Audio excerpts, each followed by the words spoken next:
화가 날 때 멈추지 못하면 더 큰 이것을 잃게 된다라는 영상을 만들었습니다. 끝까지 시청과 구독 부탁드립니다.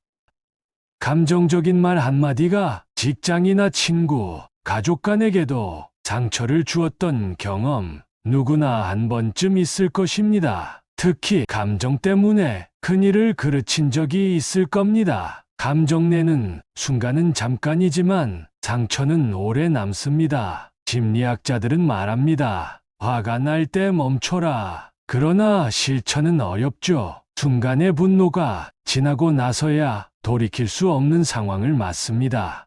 감정에 휘둘리지 않는 법, 우리에게 정말 필요한 이야기입니다. 역사 속에서도 감정 조절 실패로 인해 고난을 자초한 사례들이 많습니다. 오늘은 역사 속 인물의 이야기를 통해 감정의 참음의 중요성을 살펴보려 합니다. 영상을 끝까지 보시면 우리와 우리나라 위정자들에게 주는 큰 교훈도 있음을 알게 됩니다. 시작해볼까요? 구독과 좋아요로 계속 함께 지혜를 나눕시다. 20세기 초 영국 정치계에 한 인물이 혜성처럼 등장했죠. 바로 젊은 윈스턴 처칠입니다. 상류층 가문 출신이었고 카리스마 넘치고 대담했습니다. 그러나 그는 감정적이고 직설적인 성격이었습니다. 1914년 제1차 세계대전의 시기에 당시 처칠은 37세의 나이에 해군부 장관으로 있으면서 전쟁을 지휘했습니다. 의회 연설에서 의원들이 전쟁 대비 소홀 문제의 지적에 흥분하여 즉흥 감정을 억제하지 못하고 답변은 거칠었습니다. 영국은 반드시 이길 것이며 자신이 있고 책임질 것이다라며 흥분을 감추지 못한 그런 답변을 했던 것입니다. 그런 식의 즉흥적인 감정적 답변으로 전쟁 중에 국민 단합과 의회 협조에도 안 좋은 영향을 가져오는 그런 결과를 초래하고 있었습니다. 1915년 갈리폴리 전투가 벌어졌습니다. 갈리폴리 전투란 영국과 프랑스를 포함한 연합군이 지금의 터키 지역에 해당하는 오스만 제국의 갈리폴리 반도를 공격하여 수도인 이스탄불을 함락시키고 제1차 세계대전 당시의 적국이었던 오스만 제국을 무너뜨려 해협을 확보하려 했던 대규모 작전입니다. 처칠은 이 전투의 주요 설계자인데 해상 공격을 통해 다르다넬스 해협을 장악하고 오스만 제국을 무너뜨리려는 계획을 주도했습니다. 그는 이 공격이 유럽 전선에서 교착 상태에 빠진 상황을 타개하고 전쟁을 단축할 방법이라고 확신했습니다. 나아가 러시아로 가는 보급로를 확보하려는 전략적 목표를 가지고 있었습니다. 연합군이 갈리폴리 반도에 상륙했지만 예상치 못한 강한 저항에 부딪혔습니다. 오스만 제국 군대는 지형을 잘 활용해 치열하게 방어했고 연합군은 극심한 인명피해를 입었습니다. 이 전투는 연합군에게 참혹한 실패로 기록되었습니다. 8개월간의 전투 끝에 연합군은 결국 철수했고 수십만 명의 사상자를 남겼습니다. 호언장담만 하던 처칠은 그의 평소 의회에서의 허풍과는 달리 1915년 갈리폴리 전투에서 패배하여 불명예로 물러나게 되었고 갈리폴리 전투의 패배로 그는 정치적 고립을 겪기 시작했습니다. 대중들은 의회에서 답변하는 처칠의 감정적이고 근거 없는 자신감에 큰 불만을 갖기 시작했습니다. 처칠의 자신감은 현실과 동떨어져 있었기 때문에 사람들은 그를 허풍쟁이라고까지 말하기도 하였습니다. 대중은 그의 발언에 불신과 의심을 품기 시작했습니다. 잘못된 자신감이 전쟁 대비 국방의 현실을 간과할 수 있었기 때문입니다. 동료 정치인들은 그의 이런 태도를 문제 삼았고 그에 대한 불만이 커졌습니다. 허세 부리는 처칠이라며 조롱 섞인 소문까지 돌았죠. 특히 동료들과의 갈등은 전후의 정치를 계속해 나가면서 하루가 다르게 깊어져 갔습니다. 어느 날 그는 회의 중 상대방이 그의 계획을 반대하자 처칠은 격한 어조로 외쳤습니다. 당신 같은 무능력한 사람은 정치에 어울리지 않아요. 라고 소리쳤습니다. 그의 말은 상대방에게 깊은 상처를 남겼고, 감정이 앞선 처칠의 발언은 정치 동료들 사이에서 큰 논란을 일으켰습니다. 그는 자신도 모르게 사람들 사이에서 고립되었고, 자신의 입지를 스스로 좁혀갔죠. 심지어 일부 동료들은 처칠과는 더 이상 협력할 수 없다는 의견을 공공연히 표명했습니다. 대중의 신뢰도도 흔들리며 점점 그에 대한 비판이 쏟아지자 처칠은 큰 충격을 받았습니다. 그는 자신이 왜 이렇게 고립되었는지 고민하기 시작했습니다. 그는 후에 자서전에 이렇게 썼습니다. 나는 너무 감정적이었다. 사람의 마음을 다치게 했고 스스로 고립을 자초했다. 라고 고백했습니다. 그 후 그는 참지 못하고 감정적으로 충동적인 말을 내뱉었던 자신을 스스로 돌아보기 시작했습니다. 이렇게 가면 정말 안 되겠구나. 그는 절실히 깨달았습니다. 자신의 감정적 반응들이 크나큰 실수였음을 말이죠. 자신에 대한 비판이 쏟아지고 지지가 떨어지자 처칠은 큰 결심을 하게 됩니다. 앞으로 다시는 감정에 휘둘리지 않겠다. 라는 결심 말입니다. 처칠은 자신이 격하고 즉흥적인 감정에 휘둘려서 실수를 반복하던 자신의 과거를 깊이 반성하기 시작했습니다. 다시는 감정적으로 행동하지 않겠다라며 처칠은 신중하고 냉철한 리더로 거듭나기로 결심했던 것입니다. 그는 발언 하나하나에 신중함을 더하고 상황을 넓게 바라보려 했죠. 그는 감정이 격해질 때마다 자신에게 속삭였습니다. 냉정함을 유지하자라고 말입니다. 갈리폴리 전투의 패배와 의원들 사이에서의 따돌림과 따가운 국민 시선 등의 일련의 쓰라린 경험들은 처칠에게 감정적인 발언과 결정보다는 더 신중하고 냉철한 판단의 필요성을 일깨워 주었고, 이후 그의 정치적 리더십에 큰 교훈을 안겨주게 되었습니다. 감정을 억누르자라는 교훈을 새롭게 습득하고 실천한 처칠은 훗날 역사상 아주 큰 힘을 발휘하게 됩니다. 1939년 제2차 세계대전이 발발했을 때 처칠은 1940년 5월에 전쟁 내각 총리로 취임하게 됩니다. 당시 영국의 상황은 아주 참혹했습니다. 독일 공군의 맹렬한 폭격이 영국 도심을 뒤덮었죠. 런던 시민들은 공포에 떨었고 곳곳에서 불안이 고조되었습니다. 국민들은 큰 혼란에 빠졌지만 처칠은 차분히 대응하기로 합니다. 우리는 이겨낼 것이다. 단호하지만 침착한 어조로 국민들에게 연설을 했죠. 이번에는 1차 세계대전 당시에 정치 초년기 시절에 감정적인 즉흥 발언과는 사뭇 무게감이 틀리게 국민들은 받아들였습니다. 그는 강한 자신감을 보이면서도 차분하게 상황을 설명했습니다. 그는 예전의 큰 교훈을 바탕으로 감정을 억누르며 이 어려움을 견뎌내자며 국민들을 독려했습니다. 이 연설은 국민들에게 큰 위로와 용기를 주었죠. 그는 전쟁에서 이기려면 자신부터 욱하고 못 참는 감정을 다스려야 한다는 것을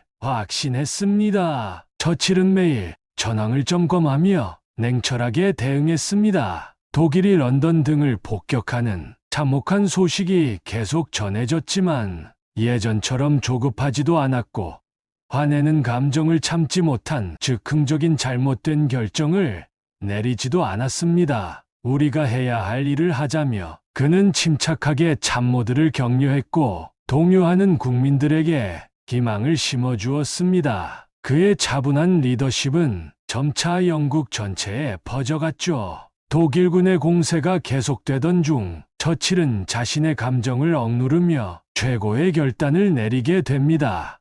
독일군이 벨기에와 프랑스를 급속도로 빠르게 침공하면서 약 40만 명의 영국과 프랑스 병력이 프랑스 덩케르크 해변으로 몰리게 되었습니다.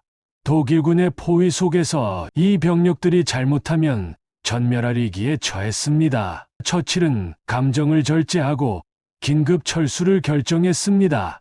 영국 정부는 모든 민간 선박까지 동원하여 대규모 철수를 계획했습니다. 수백 척의 군함과 작은 어선, 민간 선박들이 총동원되어 덩케르크 해변에 몰린 병사들을 구출하기 위해 항해했고, 그 결과 약 33만 명의 병력이 영국으로 무사히 철수할 수 있었습니다. 당시 영국 총리였던 처칠은 이 철수를 통해 병력을 구출하는 데 성공했지만, 많은 정치가가 그렇듯이 이 작전을 승리로 포장하지 않고 냉정하게 전쟁에서의 패배 중 하나라고 평가했습니다.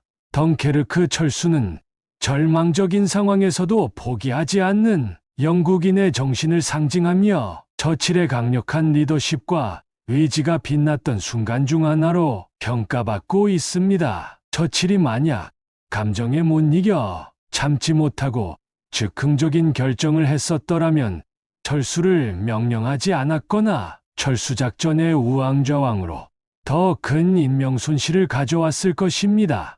그는 덩케르크 철수 이후 1940년 6월 4일 하원연설에서 다음과 같은 강력하고 결연한 결의를 보였습니다. 우리는 해변에서 싸울 것이며 상륙 지점에서 싸울 것이며 들판과 거리에서 싸울 것이며 결코 항복하지 않을 것입니다. 우리는 어떤 상황에서도 승리를 포기하지 않을 것입니다. 이 강한 말 한마디는 영국 국민들에게 희망을 줬고 모든 국민과 정치가들을 뭉치게 했습니다. 처칠은 차분하면서도 강한 의지로 전쟁을 이끌었습니다. 그는 독일의 폭격 속에서도 국민들을 이끌며 감정을 다스렸고 결국 그 승리는 현실이 됐습니다. 처칠의 냉철한 리더십이 영국을 지켜낸 것입니다. 그가 보여준 차분함과 용기는 오늘날 우리에게도 큰 교훈을 줍니다. 특히 국가 안보 상황에서 감정에 휘둘리지 않는 것이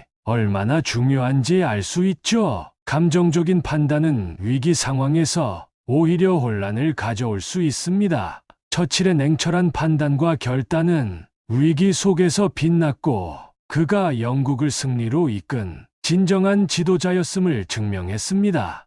여러분은 어떻게 생각하십니까? 오늘날 우리나라를 둘러싼 이 엄중한 안보 상황에서도 지사점과 배울 점이 참 많습니다. 감정을 다스리고 침착하게 대응하는 리더십이 중요하죠. 처칠의 교훈을 통해 위기 상황에서 필요한 것은 차분한 마음과 냉철한 이성임을 다시금 깨닫게 됩니다. 윈스턴 처칠은 전쟁 속에서 감정을 절제하는 방법을 통해 성공하였고 성장했습니다. 전쟁 후에는 또 다른 시험대에 올라야 했습니다. 정치적인 갈등이 심한 시기에 그는 야당과 대립해야 했습니다. 처칠은 그때마다 감정이 치밀어 오르는 것을 다시 느꼈습니다. 그러나 그는 전쟁에서 배운 교훈을 이번에도 잊지 않았습니다. 나는 감정을 다스려야 한다 하며 그는 순간의 화를 참으며 오히려 농담으로 분위기를 전환하는 방법을 택했습니다. 한 번은 야당 의원이 그에게 공개적으로 비판을 하며 처칠은 무책임하다라고 했습니다. 처칠은 과거의 그 쓰라린 경험과 그로 인해 스스로가 반성하고 새로운 교훈을 얻지 못했다면 격하게 반응했겠지만 그날은 웃으며 이렇게 답했죠. 무책임하다니요. 저는 솔직한 멍청이입니다. 이 대답에 청중은 웃음을 터뜨렸고 야당 의원도 당황할 수밖에 없었죠. 그는 이처럼 농담으로 갈등을 완화하며 야당과의 긴장을 풀어갔습니다. 이후 처칠은 정치적 발언에 감정을 섞지 않으려 노력했습니다. 어떤 상황에서도 그의 말은 차분하고 단호했죠. 처칠의 냉정함은 점점 대중의 신뢰를 얻었고 그에 대한 지지는 높아졌습니다. 그는 모든 국민에게도 희망의 상징이 되었습니다. 이처럼 처칠의 감정을 절제한 대응은 정치적 위기에서도 빛났습니다. 야당조차 그의 유머와 차분한 태도를 인정했습니다.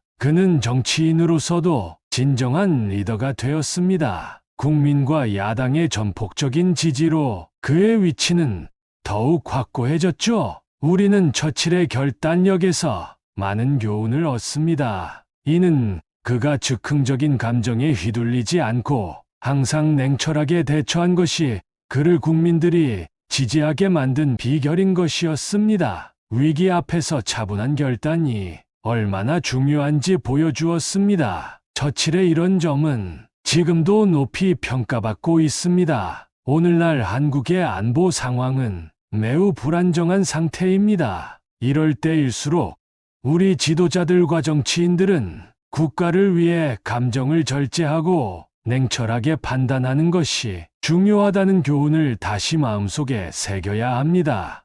처칠이 보여준 냉철한 결단이 오늘날 우리에게도 필요한 때입니다. 처칠의 감정 절제와 유머 감각은 그를 진정한 지도자로 만들었습니다. 감정이 치밀 때도 침착을 유지하며 멍청한 솔직함으로 분위기를 풀었죠. 그 결과 정치적 지지와 신뢰를 얻어 영국 국민의 존경을 받게 된 것이었습니다.